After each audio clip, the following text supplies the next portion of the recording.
And you say kuti handifane kubata phone yako. What's the point yekuti tinge tiri mu relationship kana tisingazive chiri phone mako ende chauri kumbonyatsorambira nefoni yako chacho chii? Hapana what's the point apa? Hapana abayiwa ngabu. Abayiwa ngabu because ona ini ndiri kutora pachera. Handina kandi kufikirwa ndika. Asi saka na pasina ulisozive kuti hapana chiri phone mako chasingada kuti nindizive nezvacho. Why uri kuramba nefoni yako? Handisi kungoda. Check ona. Why is it hard to understand kuti? Look, kana tiri mumba tiri ma relationship. Tinofana ungoziva kuti kana password chaiche yandoiziva wakachinja password yako recently.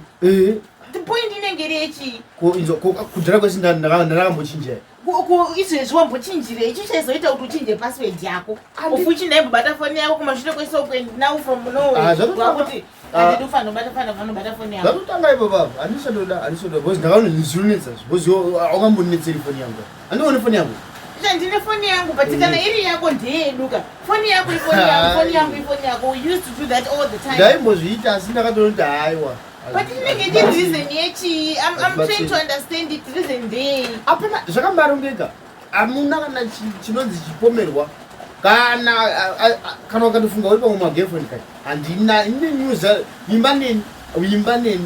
Ndovimba newe sei kana usingade nefoni yako? Ndiri kutotaura ndini unofana kuimba naye. Ndingatirase mashoko ari kutaura beside iuko kungondipa phone yacho. Kana pasine iwe chauri kuti kana uchitadza kunditrasa iwe inini. Kana uchitadza kunditrasa iwe inini. Ko tosaka nyimbo zifoni yacho ngonditrasa kore. Kore chene yamboitora ndikamboitora kuti iri panapa. Iri panapa.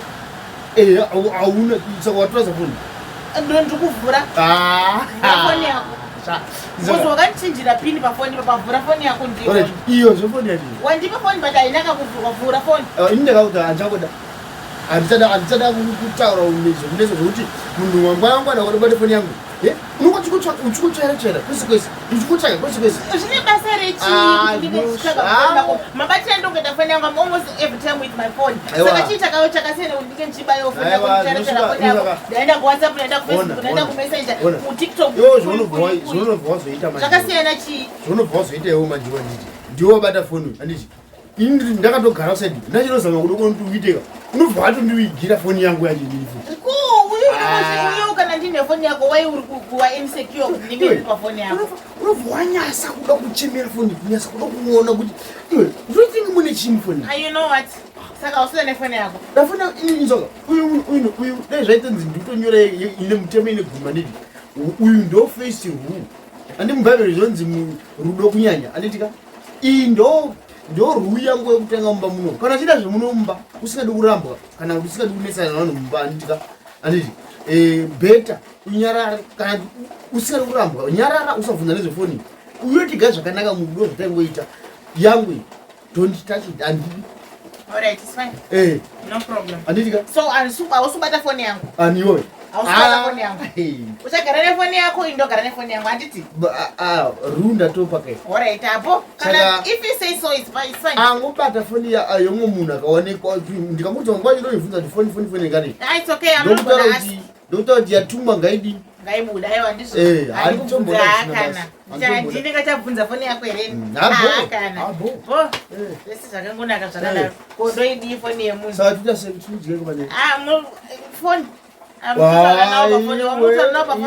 Iwe. Uzaroti anatete wauye panyaya. Ndicho kwana papi. So unondibikira ndokufa. Nekuti inini manje ndichikubikira. Wangorusana papo nyenyenye kusekera chidii. Akana. Mukadziwe. Kana usingane phone yako ngotora poto uzvibikira woga. Aiwa, ndinozotsvaga manje asina basa nobata phone yacho. Anditi. Go ahead. Ndikatsvaga asina basa nobata phone yacho. Oya wabika mumba muno uri muno. Boza usido kujani. It's okay. Usi kana vawe.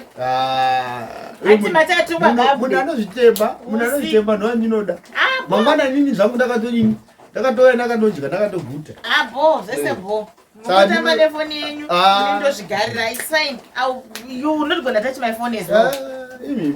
Imi makarorwa kuine phone. Makarorwa nefoni here. Makarorwa nini? Ndati bo wani. Aiwa ndati wakarorwa nefoni wakarorwa. Ndati bo. Andichabata phone yako. Andisi kukubikira. Asi ndine kakurora nini?